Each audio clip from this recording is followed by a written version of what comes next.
మనం ఏం చేస్తున్నాం? పాపం వైపే చూస్తాం. పాపమే మనల్ని ఆకర్షణీయంగా మారుస్తుంది. పాపమే మన జీవితాలని బాగు చేసుకోకుండా చేస్తుంది. మన నోరే మన జీవితాలను నాశనం చేస్తుంది. అవునా కదా? నోరు సరిగా ఉంటే మన దేహం అంతా సరిపడుతుంది. తప్పు చేసి సరి చేసుకోవాలంటే ఎంత టైం పడుతుంది?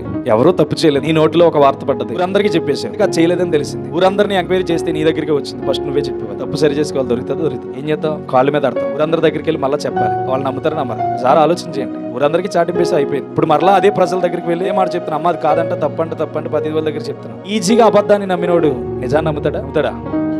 ఎంత కవర్ చేస్తే ఆ నిందపోతుంది. అందుకనే మాట మాట్లాడే ముందు చాలా జాగ్రత్తగా ఉండండి. దేవుని న్యాయపీఠం ఎదుటితో మాట్లాడిన ప్రతి మాటను గురించి ఆయన న్యాయపీఠం ఎదుట మాట్లాడాలని చెప్తున్నాను. నువ్వు ఏం చేస్తావో చెయ్యి, కానీ తప్పు నిజమో కాదని చెప్పి మాట్లాడండి. దేవుడు మనల్ని పాపము క్రింద ఉండొద్దని చెప్తున్నాడు. నీతి యావత్తు మన కొరకు నిర్మించి ఆయన మనల్ని స్వతంత్రులను చేసి వెళ్ళాడు.